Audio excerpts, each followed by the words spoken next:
Hello, everyone. Thank you for joining me this evening. My name is Dr. Mishkat Al Mumin.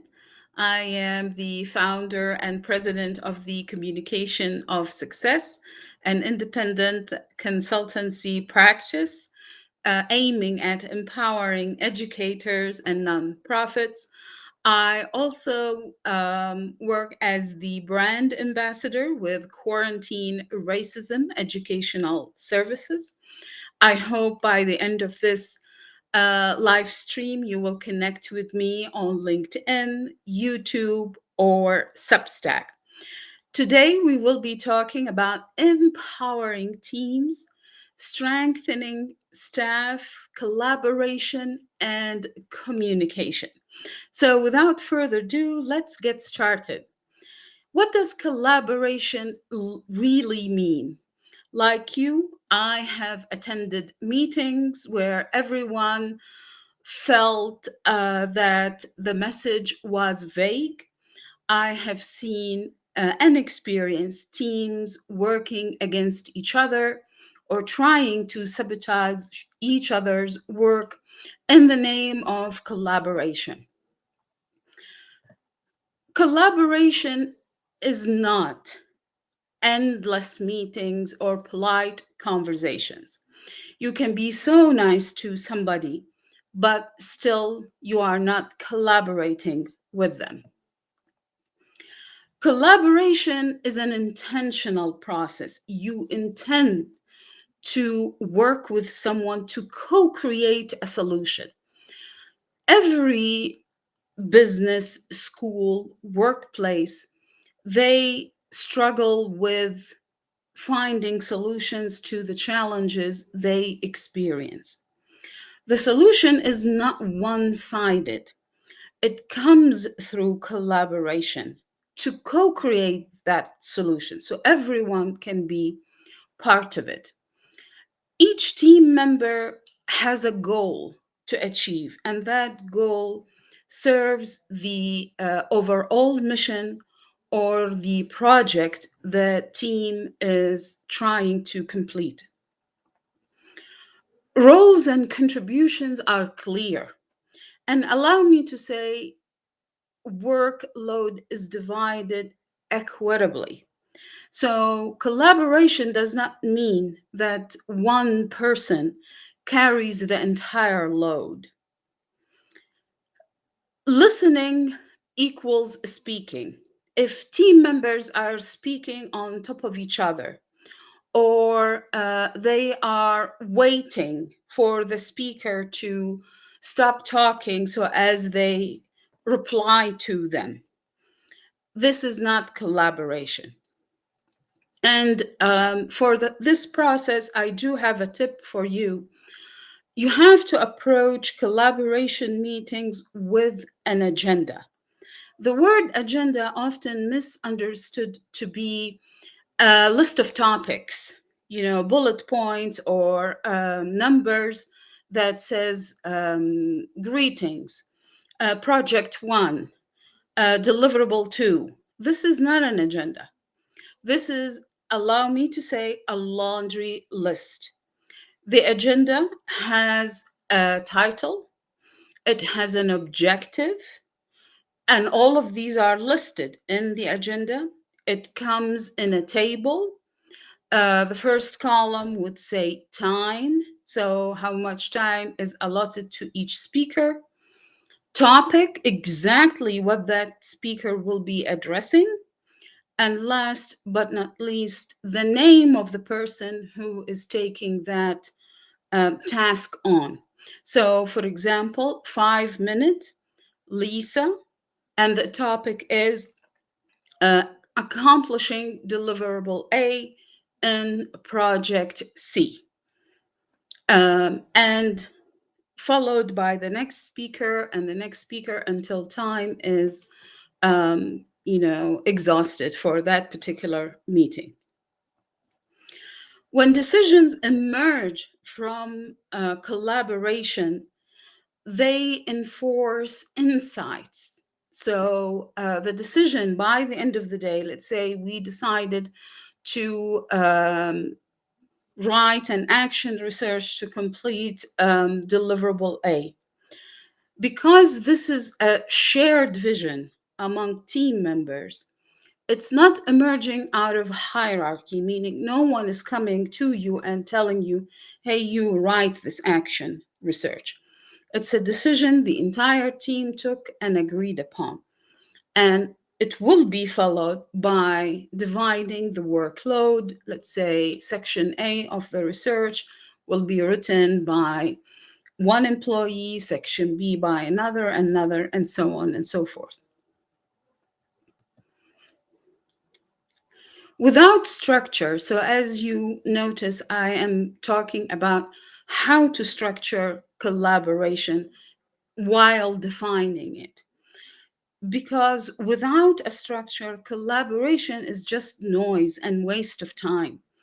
The leader would be calling on for a meeting to talk for hours and nothing is accomplished afterwards, or someone will be tasked to complete the entire report or deliver the grant to the end on their own.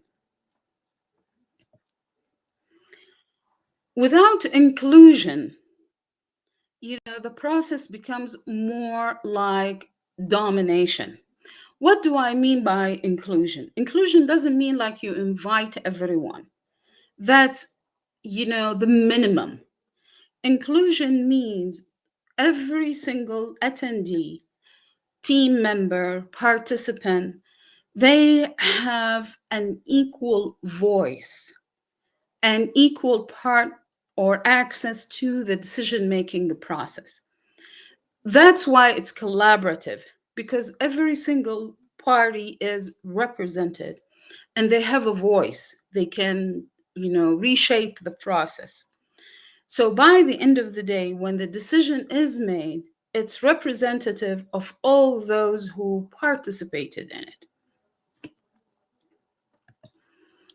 Collaboration is not likability. I have worked in organizations where collaboration and completing tasks was based on likability. So if I like you, I would accomplish this task. If I don't like you, I'll give you a hard time not to complete the task. The task meets the mission, doesn't meet the mission, it doesn't matter. If the organization would fall apart, it doesn't matter. What matter is, unless I like you, then I will work and collaborate with you. I'll make you part of the decision making process. I will help you learn the ins and outs of the organization and so on and so forth. Uh, how do you tell? So, how do you know or differentiate between collaboration and likability? When people share information early on in the process, they are collaborating with you. If people are waiting for you to take the initiative, almost accomplish the entire task on your own, only for them to pinpoint what you've missed, that is likability or lack of it. So they are not collaborating with you because they don't like you. Decisions move faster because there is a mutual understanding that is emerging from collaboration. If each time as a leader you are taking or making decisions and it feels like pulling teeth, that is not collaboration. This is the team not working with you because they don't like you. Uh, Mistakes surface sooner before they become crises. And note, the leader has to create environment for making. If people, are being shunned because they made a mistake, then no one will collaborate. Everyone will try to avoid responsibility and doing the bare minimum. Whatever standard the organization held, they will try their best to meet it, and that's it. I have worked in an organization where after each facilitating session, they would develop something called a lesson learned. The lesson learned were nothing but pointing fingers at each other.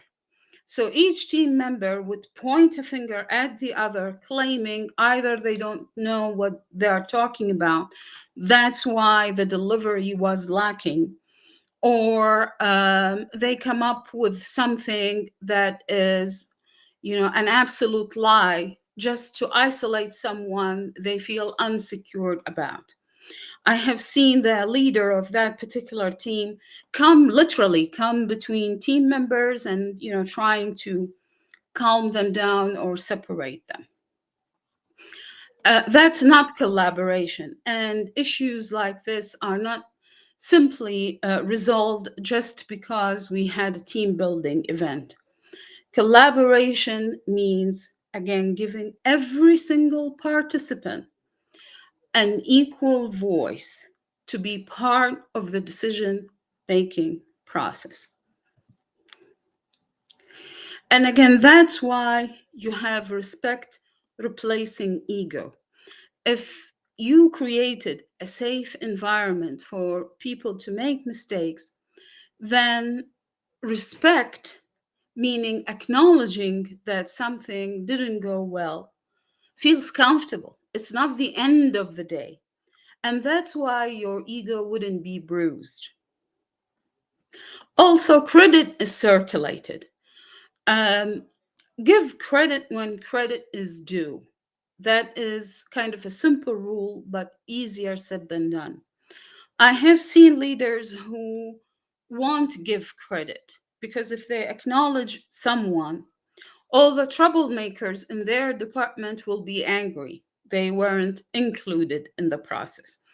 To avoid all of that, they didn't give anybody credit. Guess what?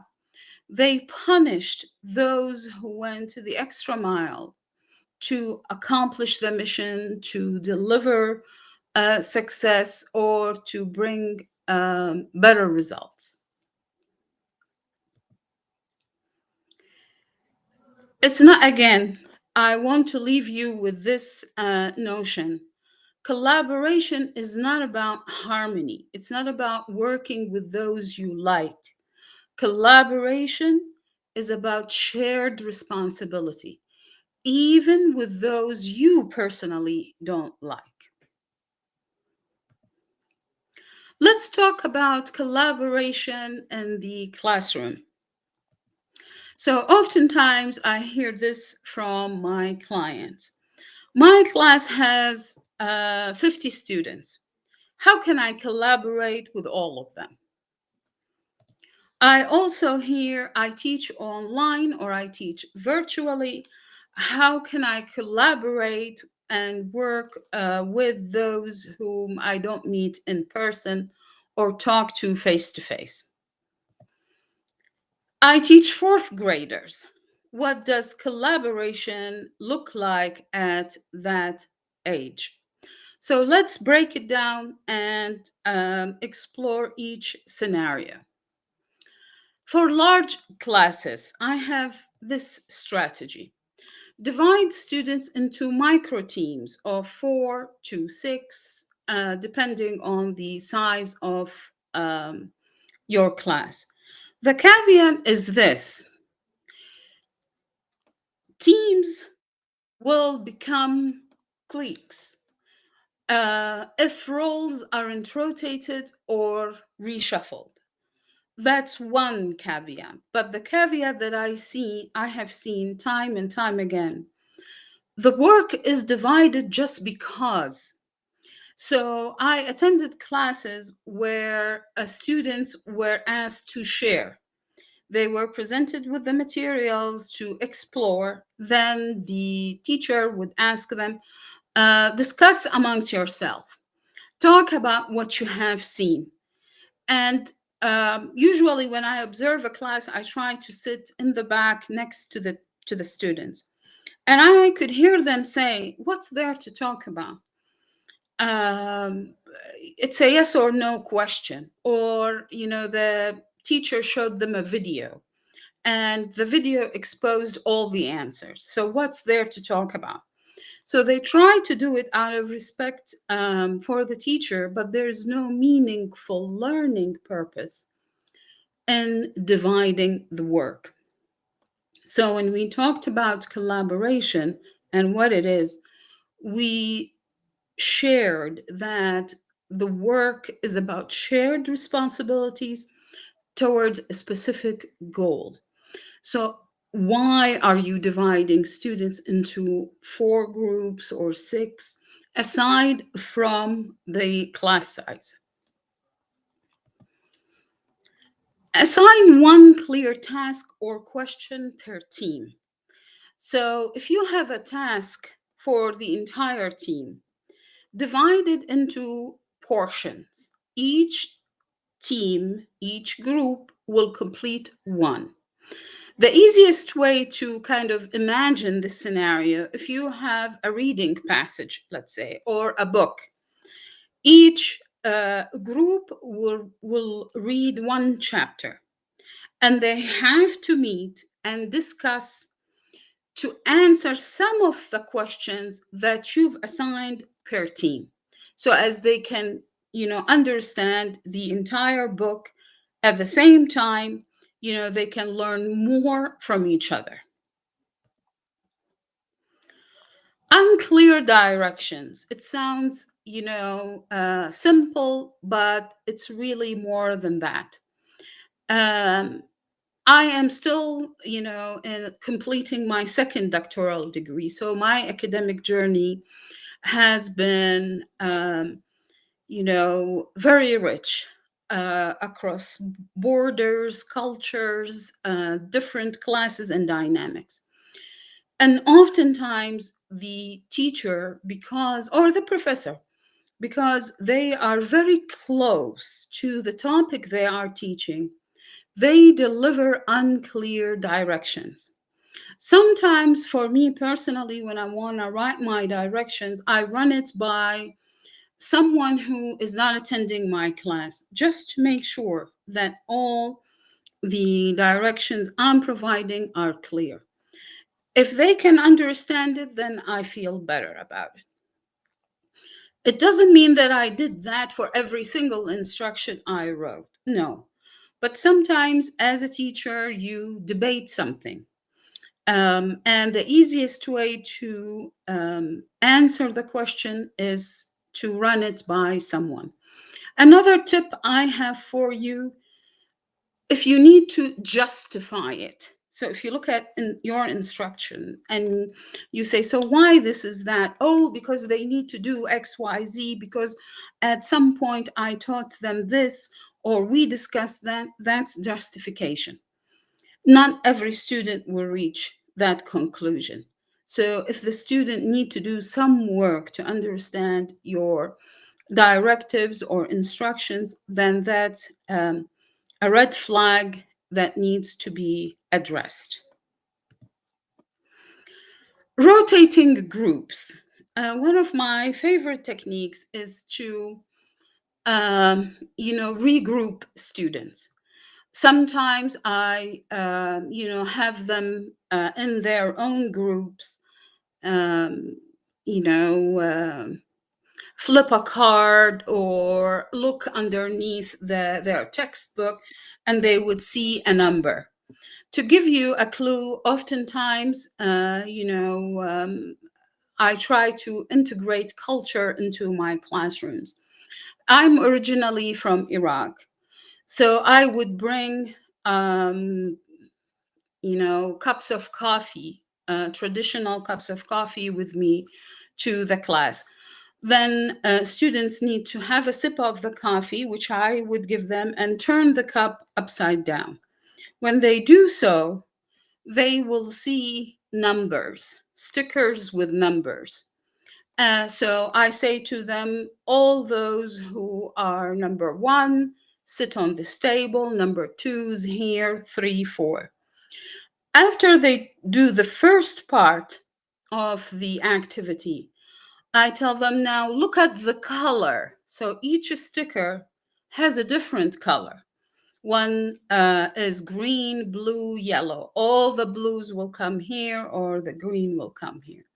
So even within the activity, I regroup the students for an academic purpose. Always there is an academic purpose behind grouping and regrouping. I also have to tell you that oftentimes I would do this activity after lunch. So when I'm teaching at 1 p.m. and students just had lunch and they come back, I try to have this activity because there is some movement in it. Without preparations, grouping and regrouping will be meaningless, and students can tell.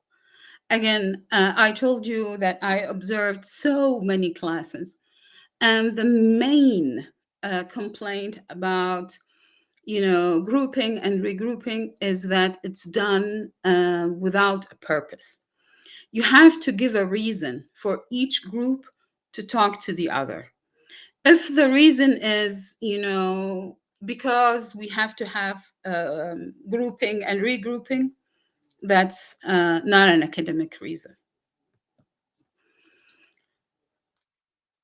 Ideas through polls, through comment, through shared documents, all of this helps.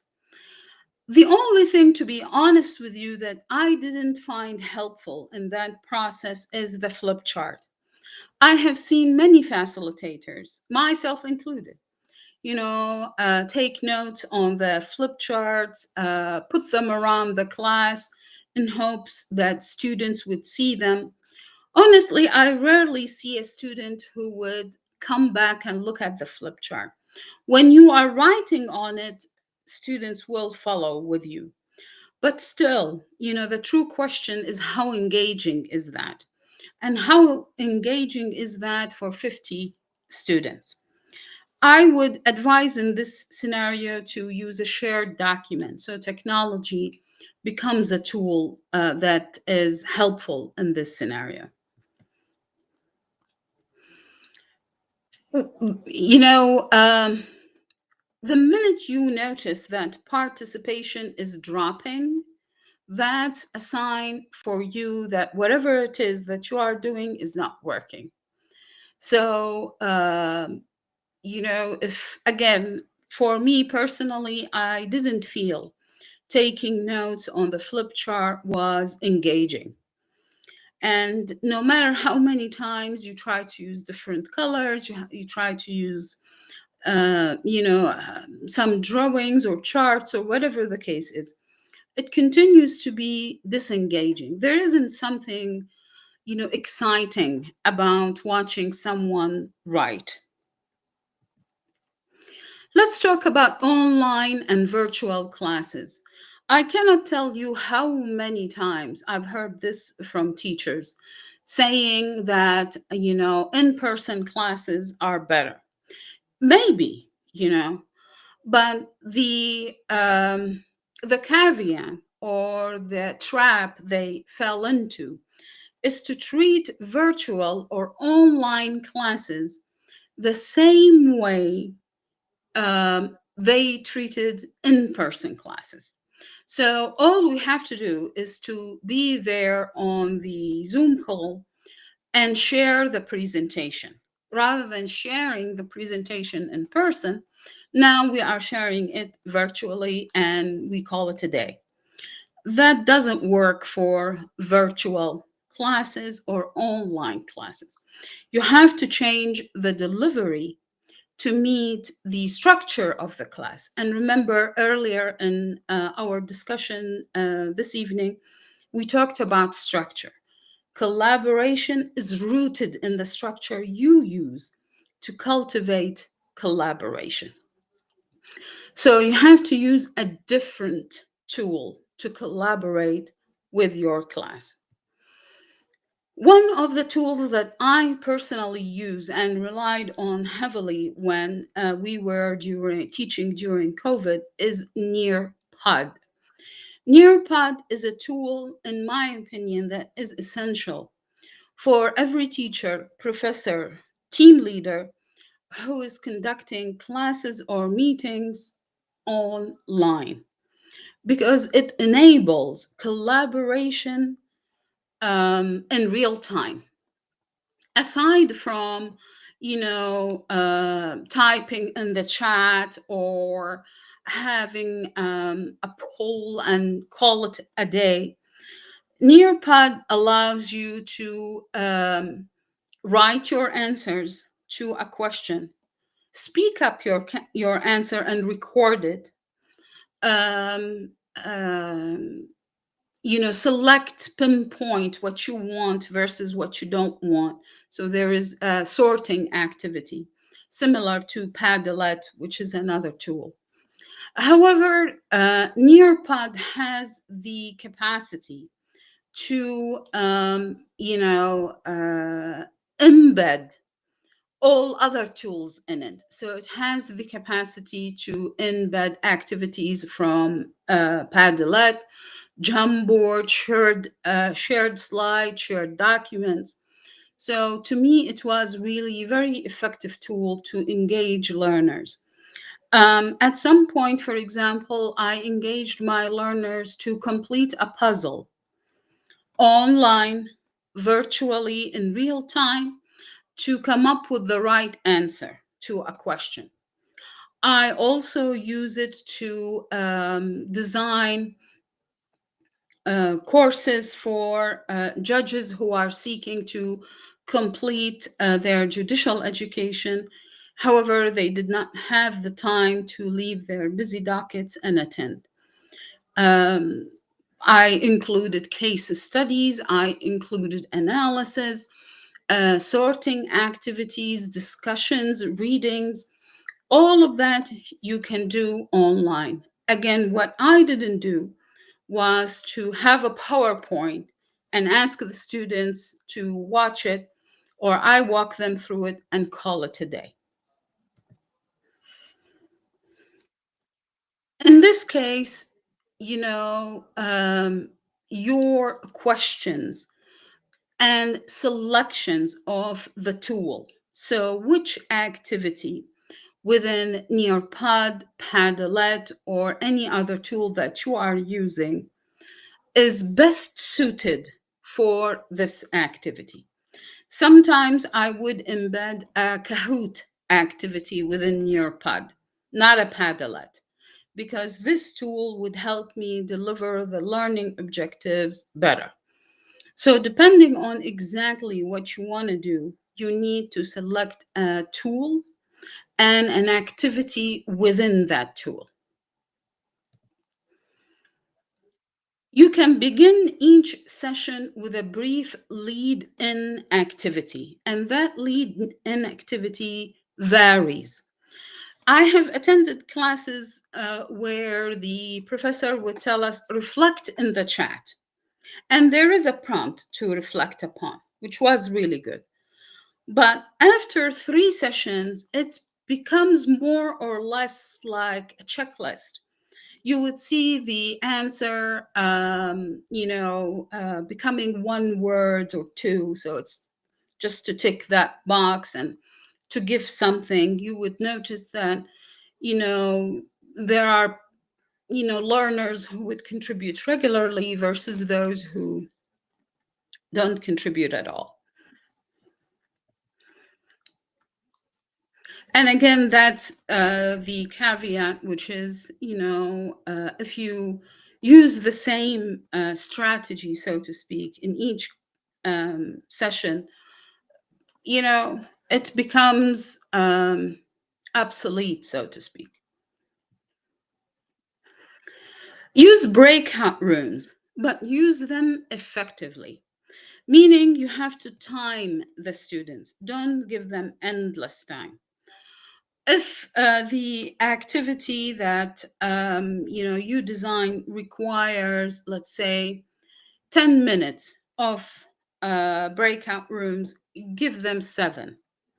Give them a little bit less of a time, so as they will not drift to doing something else.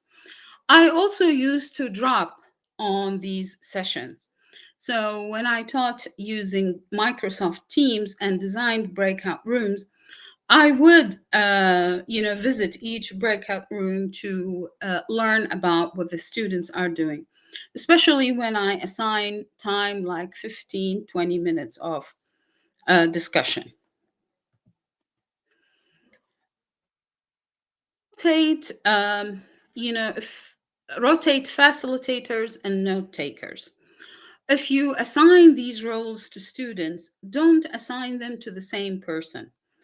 I have attended classes where I was the only one who is taking attendance for the entire class, for the entire time. It's not, it becomes more of an obligation versus engagement. So if you assign these roles, make sure that you provide examples, you rotate them, you give them credit. It doesn't mean that you have to give them academic credit, but acknowledge their effort. Similarly, you have to keep communications asynchronous. You have to have some sort of share notes. So, as if someone wants to go back and check, they can do that. To be honest with you, the recording mechanism, whether it's Zoom or Google, I don't find it that engaging. In fact, I find it personally, that could be me, a bit frustrating, because if I want something, and I know that a piece of information, let's say, was shared in the middle of the recording, I have to go back and forth and try to get to that point exactly. Sometimes digital fatigue grows on the learner. Imagine someone sitting on their laptop for 7 hours. It's exhausting. So if you can give them, that bit of off camera, so to speak, time, whether they do something on their own or and report back to you, or they take, let's say, 10-minute break. That's also another good strategy. But just be aware of it, and create that balance between you know um, virtual online studies and the needed time to give the class a break. In terms of elementary classroom, collaboration has nothing to do with age, by the way. There isn't a research that says, collaboration can start from this age. Give each student a clear role to accomplish. And to be honest with you, some of the roles that I personally don't think they help the student learn or grow is, for example, timekeeping.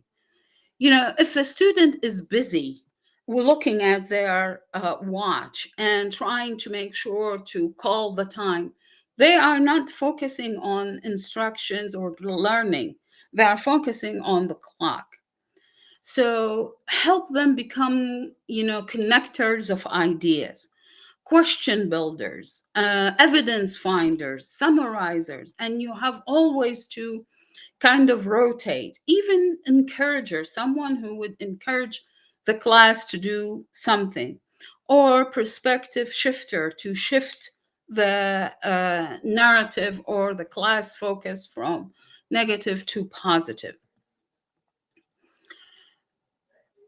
True, roles lose their impact, if they are not rotated regularly, but also if they are not been updated regularly, and if they are not meaningful to learning. Each activity, each action you take in the class, it has to do with learning.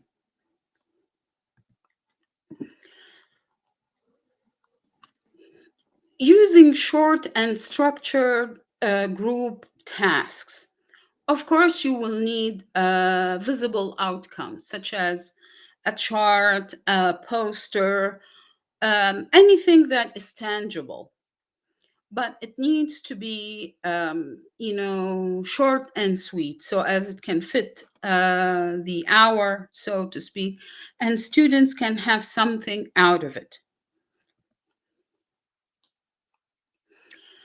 The abstract task leads nowhere. And this is, to be honest with you, this is true for children and adult learner. The abstract task is difficult to relate to. So learners will drift. But if you bring it to reality, then learners will connect with you. Frame collaboration as storytelling. Storytelling is one of the most successful techniques for presenting information, sharing information, and helping the class collaborate to solve a problem. I want to ask you this. Do you still remember the story your grandma told you or your mom told you before bed? I still do. So that shows the impact, the power of storytelling. If you can bring that power, that emotional association with the characters of the story to your classroom to build something, to build an idea together, then that is successful delivery of an academic learning point. You have to guide your students, so you have to be with them, kind of guiding them here and there each time they struggle or each time they feel lost. You bring them back to the learning objectives or the outcomes that you are trying to achieve in this particular hour. Celebrate efforts and teamwork publicly. Again, you know, earlier we talked about giving credit when credit is due. If your job as a teacher, professor is just to celebrate correct answers, then guess what? Students will focus on using AI.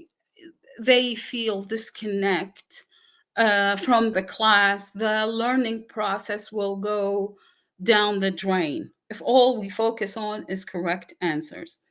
And oftentimes, teachers, professors who would focus on correct answers, they are, losing the value of partnering with students. There is something a student can teach you, and all you need to do is to collaborate with them to learn from them.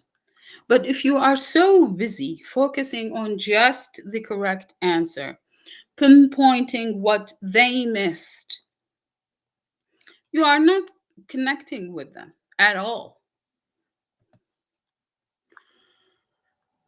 The other thing is that praise feels empty if it's the same for everyone. If each time you say, "Yay, that's the correct answer, wonderful," by the end of the day, the student will maybe feel excited the first time, the second time, the third time, it will become meaningless.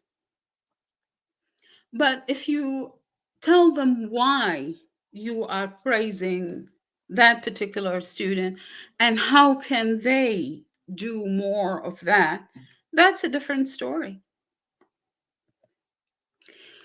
At Quarantine Racism, we have tools to transform communication for your classroom.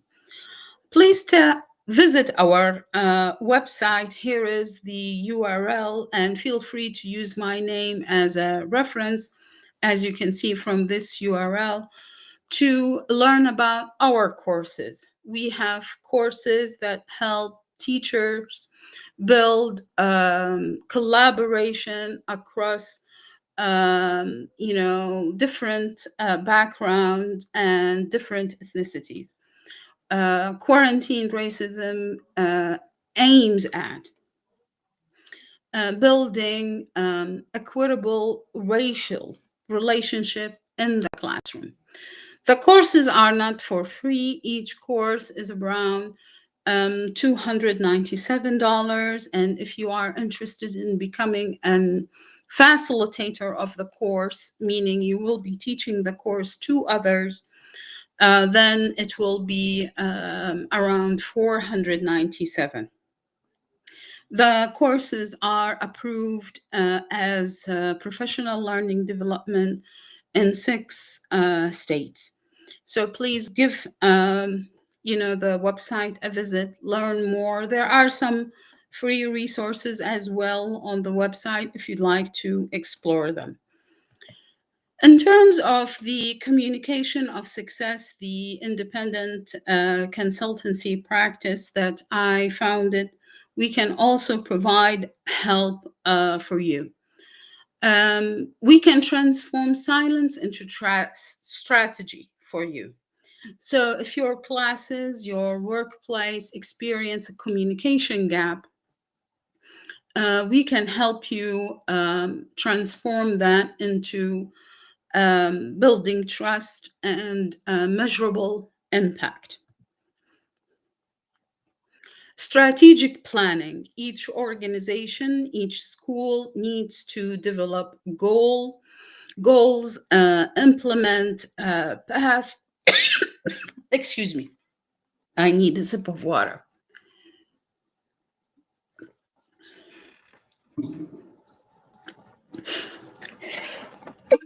Sorry. We can help you develop your missions goals, implement pathways to align leadership vision with employees' engagement.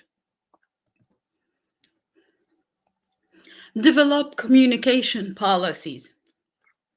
So, for example, one problem that is ravaging many workplaces is gossip. So, the communication of success can help you develop policies to combat gossip and turn the communication gap into an engagement. Strengthening funding capacity through grant writing, through examining your profit and loss statement, reviewing your budget. All of these are venues for you to achieve the mission, however, continue to stay afloat. Just last year, I raised more than $46,000 in grant writing and applications for STEM education. Earlier, I raised 150K for women's rights in rural areas. For environmental issues, I raised more than $70 million. So if you need help with these areas, please reach out to me. You can find me on LinkedIn and Substack, as well as YouTube.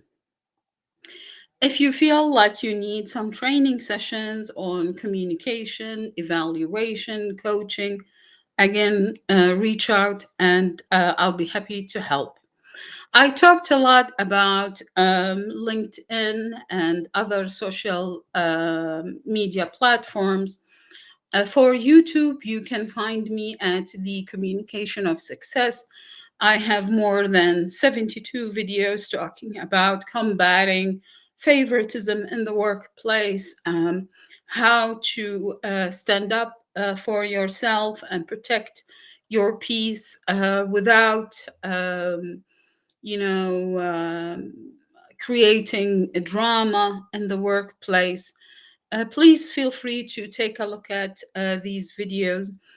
Some of them are short, a minute or less. Some of them are 5 to 8 minutes.